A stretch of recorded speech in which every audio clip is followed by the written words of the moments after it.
नमस्कार, आप देख रहे हैं न्यूज इंडिया। मैं हूं आपके साथ प्रीति चौहान। शुरुआत करते हैं बुलेटिन की। शिरोमणि अकाली दल के प्रधान सुखबीर सिंह बादल ने मुख्यमंत्री भगवंत मान को कानूनी नोटिस भेजा है। सुखबीर सिंह बादल ने यह नोटिस मुख्यमंत्री द्वारा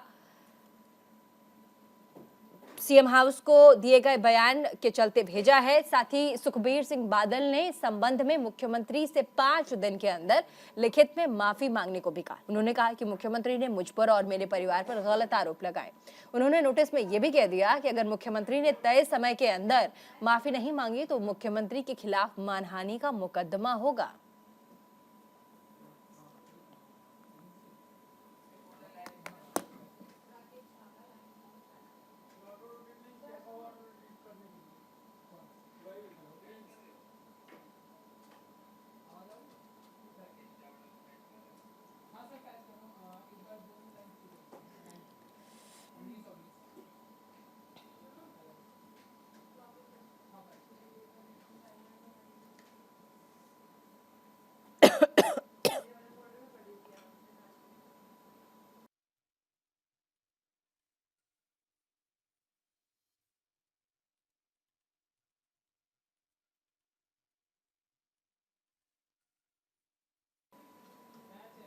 तो बालासर फार्म हाउस को लेकर के ये पूरा का पूरा जो मामला है, इस पर ज्यादा जानकारी भी हम लेंगे। हमारे साथ थोड़ी देर में हमारे संवाददाता जुड़ जाएंगे, फिर आपको बताएंगे कि आखिर इस खबर पर अपडेट क्या है। फिलहाल ये पूरा मामला गर्माता जा रहा है और ऐसे में राज्य सरकार पे भी अब कई सवाल खड़े हो रहे हैं। हमारे साथ संवाददाता जुड़ जाएं, उसके बाद फिर जल्दी से आपको इस पर आगे की जो कार्यवाही अपडेट है वो हम आपको देंगे। राकेश छाबड़ा इस खबर पर हमारे साथ जुड़ गए। पूरा मामला क्या है राकेश जी, जरा डिटेल में बताइए। माफ कीजिएगा, क्वेश्चन रिपीट करिएगा। पूरा मामला क्या है राकेश जी, ये जो खबर है बालासर फार्म हाउस का, पूरा मामला क्या है, फिलहाल अपडेट क्या है इस पर? इसको लेकर अभी कार्रवाई की जा रही है। आगे जो भी उसका प्रोसेस है देखने योग्य है, तो बाकी आगे आने वाले पूरे बताएंगे। अभी इसके ऊपर कार्रवाई की जा रही है। जी, पूरा मामला क्या है राकेश जी? कार्यवाही आप अपडेट दे रहे हैं, अब मामला क्या है पूरा? अरे यार, हेलो,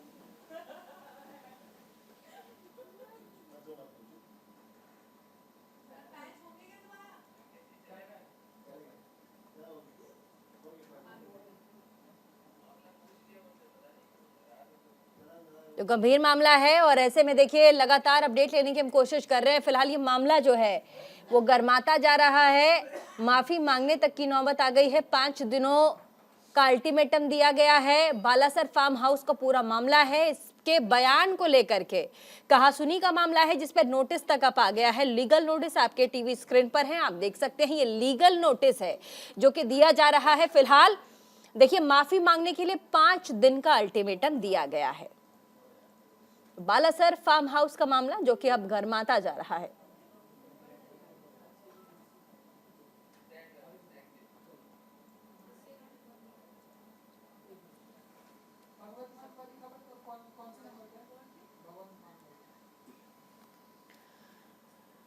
और आगे बढ़ेंगे, चलिए बात पटियाला की कर लेते हैं। यहाँ पे पुलिस ने 4 किलो अफीम बरामद करके एक व्यक्ति को गिरफ्तार किया। इस पूरे मामले की जानकारी देते हुए एसपी सिटी पटियाला सरफराज आलम ने बताया है कि पटियाला पुलिस ने नाकाबंदी करके व्यक्ति की तलाशी ली है। इस दौरान व्यक्ति को गिरफ्तार किया गया है। पुलिस आरोपी से पूछताछ कर रही है।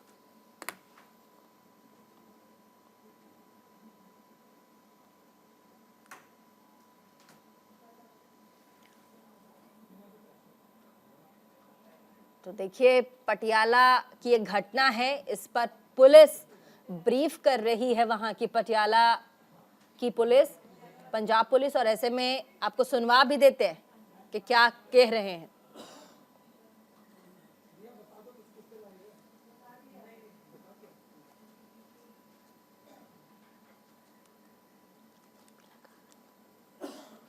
तो देखिए पटियाला पुलिस जो कि ब्रीफिंग दे रही है इस पूरी खबर पर, और ऐसे में एक व्यक्ति को भी वहां गिरफ्तार किया गया है और मामला जो है फिलहाल वहां गर्माता नजर आ रहा है।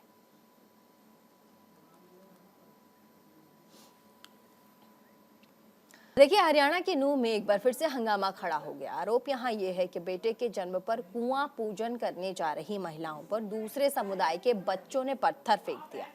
इसके बाद कई महिलाएं घायल हो गई थी। ऐसे में दोनों समुदाय के लोगों की भीड़ वहां पर जमा हो गई और ऐसे में सूचना मिलते ही पुलिस मौके पर पहुंची।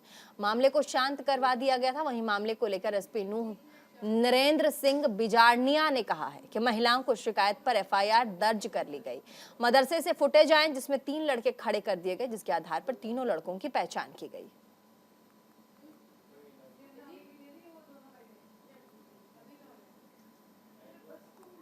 चलिए, इसी खबर पर हमारे साथ वीना अरोड़ा संवाददाता जुड़ गई हैं। पूरा मामला क्या है वीना? जो दीपिका जिस तरह पहले की 31 जुलाई को नूंह में एक हिंसा भड़की थी और नूंह के साथ साथ अन्य जिलों को भी आग की लपटों से उलझना पड़ा था, ऐसा ही एक मामला फिर से नूंह में आया है। जब गांव के कुछ महिला लड़का होने के खुशी में कुआं पूजन के लिए जा रही थी तो शहर के पास जो बड़े मदरसे की जो मस्जिद थी वहाँ पर उसके ऊपर पत्थर फेंके गए, जिनमें 9 औरतें जो है घायल हुई है। इस मामले की सूचना जब उन महिलाओं के परिजनों को मिली तो वहाँ पर वो इकट्ठे हुए और वहाँ पर जो हंगामे के आसार थे वो गए। इस मामले में उनकी पुलिस से भी बात हुई। पुलिस ने तो कार्रवाई ना करने पर जो परिजन थे उन्होंने वहाँ पर पुलिस के खिलाफ नारेबाजी की और वहाँ पर जाम पीट दिया। पुलिस वहाँ पर जो वहाँ के एसपी थे नरेंद्र बिजोरिया वो खुद वहाँ मौके पर पहुंचे और इस मामले को जल्द से खत्म किया जाए। जैसे ही एसपी वहाँ पर पहुंचे तो उनके हाथ में लाठी थी और उन्होंने वहाँ पर पहुंचकर मौके को संभाला। जितनी भीड़ वहाँ पर मौजूद थी भीड़ को वहाँ पर खदेड़ दिया। हालांकि जो हालात है वहाँ पर सामान्य है, जबकि पुलिस द्वारा वहाँ पर पूरे बंदोबस्त किए गए हैं। स्थिति सामान्य है, पुलिस की पूरी टुकड़ियां वहाँ पर मौजूद है और मजिस्ट्रेट है वो भी नियुक्त किए गए हैं। क्या अभी इस पर फिलहाल कोई अपडेट है? वहां पर इलाके में शांति है? क्योंकि नूंह एक ऐसा इलाका है जहां पहले भी पथराव की घटना आ चुकी है, कई लोग इसमें घायल भी हो गए थे, धार्मिक पथराव हुआ था। फिलहाल ये जो पथराव हुआ है नूंह में, क्या इसका संबंध किसी धार्मिक एक स्पेशल किसी कैटेगरी से है या फिर ये कुछ बच्चे थे जो उन्होंने चला दिए पत्थर? क्या फिलहाल पुलिस नूंह की क्या कह रही है इस पूरे मामले में? जी प्रीति, कुआं पूजन करने के लिए कुछ महिलाएं जो आई थी जो हिंदू समुदाय की थी और दूसरे समुदाय द्वारा इनके ऊपर पत्थर फेंके गए थे, जबकि पहले भी इस मामले को बहुत काफी वक्त लंबे समय बाद ये मामला शांत हुआ था। जब 31 जुलाई पर नूंह में जो हंगामा हुआ था, आगजनी हुई थी, कई करोड़ की प्रॉपर्टी जली थी। ऐसी ही एक घटना आज फिर से एक बार नूंह को जो है जलाने की कोशिश की गई है।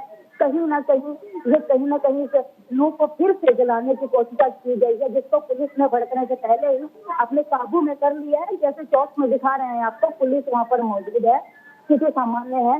एक धार्मिक कार्य करने के लिए महिलाएं यहाँ पर कुआं पूजन करने के लिए पहुंची थी। जिस तरह से यहाँ पर पथराव किया गया, इसे साफ जाहिर है कि नूंह के माहौल को। चलिए, बहुत बहुत शुक्रिया वीना तमाम जानकारी के लिए। इस खबर पर अपनी नजर बनाए रखिए। कोई और जानकारी हमें चाहिए होगी तो फौरन हम आपसे कांटेक्ट करेंगे। फिलहाल थोड़े से ब्रेक के लिए रुक रहे, कहीं मत जाएगा, देखते रहिए न्यूज इंडिया। ब्रेक के बाद एक बार फिर से स्वागत आप सभी का। वापस चलेंगे और साथ ही बात करते हैं जहरीली शराब के मामले में। जहरीली शराब मामले में अंबाला में पुलिस ने 12 लोगों को गिरफ्तार किया। एसपी जशनदीप सिंह रंधावा के मुताबिक अंकित नाम का व्यक्ति जो कि जेल में बंद था, उसके साथ एक संदिग्ध के साथ मिलकर नकली शराब फैक्ट्री लगाने की प्लानिंग कर रहा। बाहर आते ही लोगों ने हरियाणा के कई जिलों और चंडीगढ़ से शराब बनाने का सामान इकट्ठा किया। आरोपी ने बताया है कि उसने शराब बनाना इंटरनेट से सीखा था।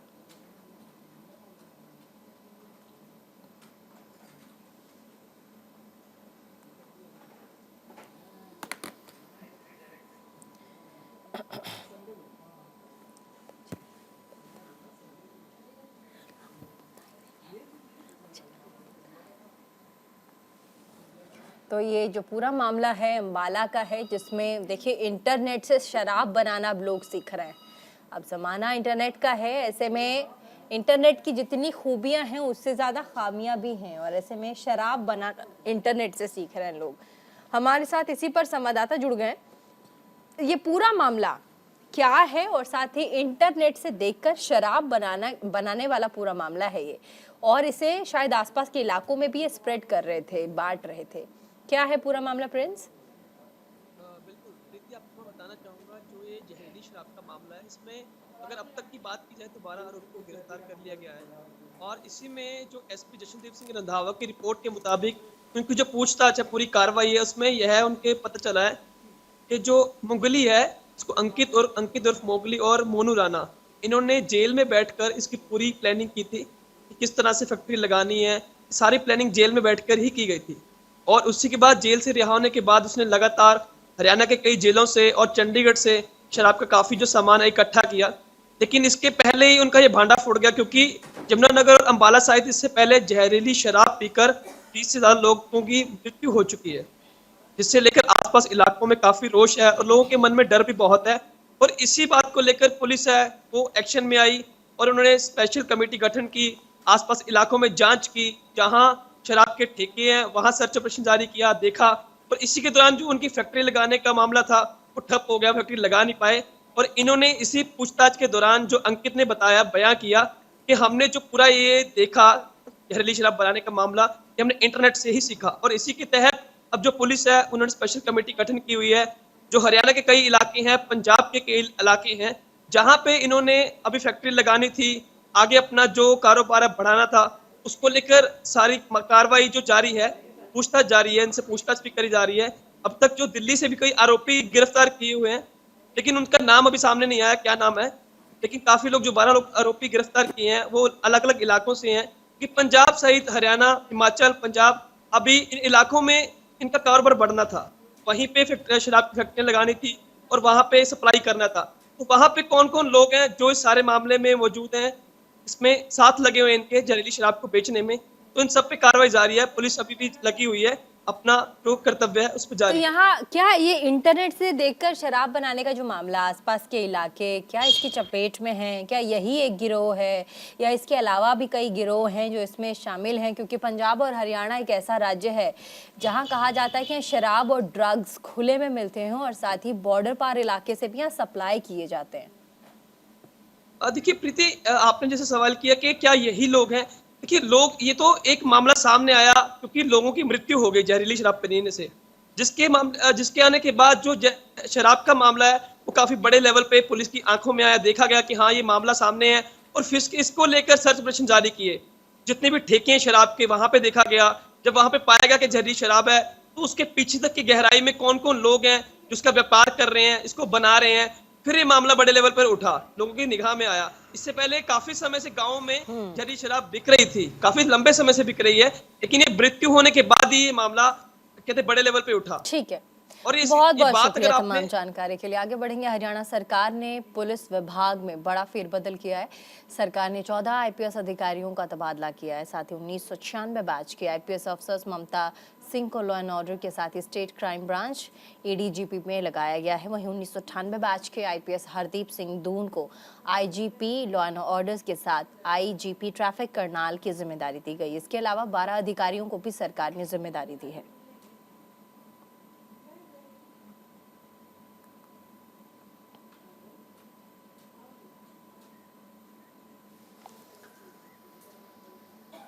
और चलिए अब बात गुड़गांव की कर लेते हैं। गुड़गांव में चारों तरफ बन रहे कूड़े के ढेर की वजह से लोग परेशान और हैरान हैं। इसी के चलते बीजेपी नेता नवीन गोयल ने सफाई अभियान का जिम्मा उठा लिया। गुरुग्राम के अंदर लगातार 1 महीने तक सफाई अभियान चलाया जाएगा और यहाँ पर कूड़े के ढेर दिखाई दे रहे हैं, वहाँ से उठाकर उन्हें डंपिंग जोन तक पहुँचाया जाएगा। कूड़ा गुरुग्राम में इस तरह फैल चुका है कि सड़कों पर कूड़ा अब चारों तरफ फैलने लगा है।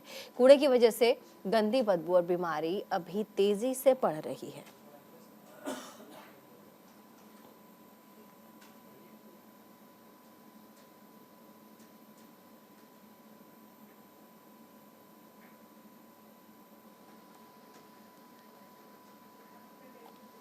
फिलहाल के लिए बस इतना है। रुकिए ब्रेक के लिए।